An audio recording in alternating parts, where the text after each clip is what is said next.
नमस्कार दोस्तों, आप सभी का एक बार फिर से हमारे चैनल डेफिनेट भक्ति में बहुत बहुत स्वागत है।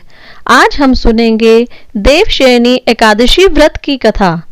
ब्रह्म वैवर्त पुराण में देवशयनी एकादशी के विशेष महात्म्य का वर्णन किया गया है।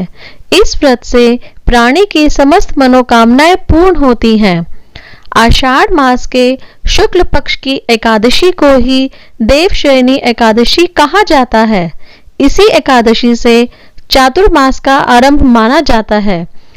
मान्यता है कि इस दिन से भगवान श्री हरि विष्णु क्षीर सागर में शयन करते हैं और फिर 4 माह बाद उन्हें उठाया जाता है। उस दिन को देवोत्थानी एकादशी कहा जाता है। इस बीच के अंतराल को ही चातुर्मास कहा गया है।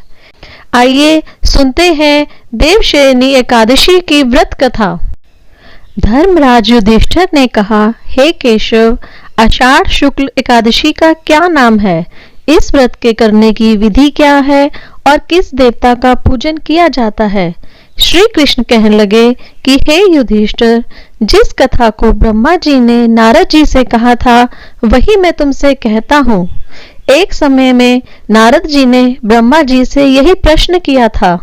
तब ब्रह्मा जी ने उत्तर दिया, हे नारद, तुमने कलयुगी जीवों के उद्धार के लिए बहुत उत्तम प्रश्न किया है, क्योंकि देवशयनी एकादशी का व्रत सब व्रतों में उत्तम है। इस व्रत से समस्त पाप नष्ट हो जाते हैं। इस व्रत के करने से भगवान विष्णु प्रसन्न होते हैं। इस एकादशी का नाम पद्मा है। अब मैं तुमसे एक पौराणिक कथा कहता हूँ, तुम मन लगाकर सुनो। सूर्यवंश में मंधाता नाम का एक चक्रवर्ती राजा हुआ, जो सत्यवादी और महान प्रतापी था। वह अपनी प्रजा का पुत्र की भांति पालन किया करता था। उसकी सारी प्रजा धन धान्य से भरपूर और सुखी थी। उसके राज्य में कभी अकाल नहीं पड़ता था, लेकिन भविष्य के गर्त में क्या है यह कोई नहीं जानता। एक समय उस राजा के राज्य में 3 वर्ष तक वर्षा नहीं हुई और अकाल पड़ गया। प्रजा अन्न की कमी के कारण अत्यंत दुखी हो गई। अन्न के ना होने से राज्य में यज्ञ आदि भी बंद हो गए। एक दिन प्रजा राजा के पास जाकर कहने लगी कि हे राजा, सारी प्रजा त्राही त्राही पुकार रही है, क्योंकि समस्त विश्व की सृष्टि का कारण वर्षा है। वर्षा के अभाव से अकाल पड़ गया है और अकाल से प्रजा मर रही है। इसलिए हे राजन, कोई ऐसा उपाय बताओ जिससे प्रजा का कष्ट दूर हो।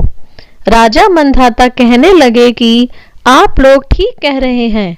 वर्षा से ही अन्न उत्पन्न होता है और आप लोग वर्षा ना होने से अत्यंत दुखी हो गए हैं। मैं आप लोगों के दुखों को समझता हूँ। ऐसा कहकर राजा कुछ सेना साथ लेकर वन की तरफ चल दिया।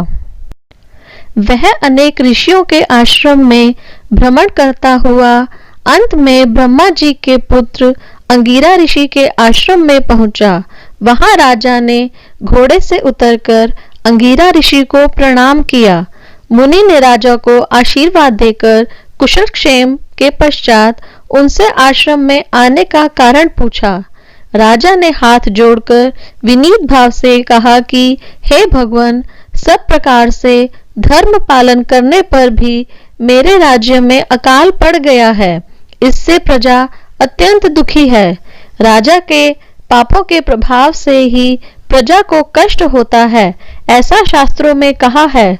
जब मैं धर्मानुसार राज्य करता हूँ तो मेरे राज्य में अकाल कैसे पड़ गया, इसके कारण का पता मुझको अभी तक नहीं चल सका। अब मैं आपसे इसी संदेह को निवृत्त कराने के लिए आया हूँ। कृपया करके मेरे इस संदेह को दूर कीजिए। साथ ही प्रजा के कष्ट को दूर करने का कोई उपाय बताइए। इतनी बात सुनकर ऋषि कहने लगे कि हे राजन, यह सतयुग सब युगों में उत्तम है। इसमें धर्म के चारों चरण सम्मिलित हैं, अर्थात इस युग में धर्म की सबसे अधिक उन्नति है। लोग ब्रह्म की उपासना करते हैं और केवल ब्राह्मणों को ही वेद पढ़ने का अधिकार है। ब्राह्मण ही तपस्या करने का अधिकार रख सकते हैं, परंतु आपके राज्य में एक शूद्र तपस्या कर रहा है। इसी दोष के कारण आपके राज्य में वर्षा नहीं हो रही है। इसलिए यदि आप प्रजा का भला चाहते हो तो उस शूद्र का वध कर दो। इस पर राजा कहने लगा कि महाराज, मैं उस निरपराध तपस्या करने वाले शूद्र को किस तरह मार सकता हूँ? आप इस दोष से छूटने का कोई दूसरा उपाय बताइए। तब ऋषि कहने लगे कि हे राजन, यदि तुम अन्य उपाय जानना चाहते हो तो सुनो। आषाढ़ मास के शुक्ल पक्ष की पद्मा नाम की एकादशी का विधि पूर्वक व्रत करो। व्रत के प्रभाव से तुम्हारे राज्य में वर्षा होगी और प्रजा सुख प्राप्त करेगी, क्योंकि इस एकादशी का व्रत सब सिद्धियों को देने वाला है और समस्त उपद्रवों का नाश करने वाला है। इस एकादशी का व्रत तुम प्रजा, सेवक तथा मंत्रियों सहित करो। मुनि के इस वचन को सुनकर राजा अपने नगर को वापस आया और उसने विधि पूर्वक पद्मा एकादशी का व्रत किया। उस व्रत के प्रभाव से वर्षा हुई और प्रजा को सुख पहुंचा। अतः इस मास की एकादशी का व्रत सब मनुष्यों को करना चाहिए। यह व्रत इस लोक में भोग और परलोक में मुक्ति को देने वाला है। इस कथा को पढ़ने और सुनने से मनुष्य के समस्त पाप नाश को प्राप्त हो जाते हैं। बोलो विष्णु भगवान की जय। ओम नमो भगवते वासुदेवाय नमः। जगज्जालपालं चलत्कण्ठमालं शरशचन्द्रभालं महादैत्यकालं नभोनीलकायं दुरावारमायं सुपद्मासहायं भजेऽहं सदाम्भोधिवासं गलत्पुष्पहासं जगत्सन्निवासं शतादित्यभासं गदाचक्रशस्त्रं लसत्पीतवस्त्रं हसच्चारुवक्त्रं भजेऽहं रमाकण्ठहारं श्रुतिव्रातसारं जलान्तर्विहारं धराभारहारं चिदानन्दरूपं मनोज्ञस्वरूपं धृतानेकरूपं भजेऽहं जराजन्महीनं परानन्दपीनं समाधानलीनं सदैवानवीनं जगज्जन्महेतुं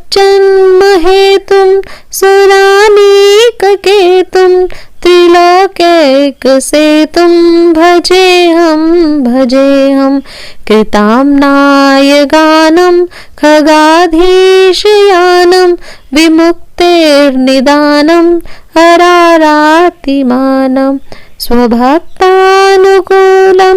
जगद्वृक्षमूलं निरस्तार्थशूलं भजेऽहं समस्तामरेशं द्विरेपाभकेशं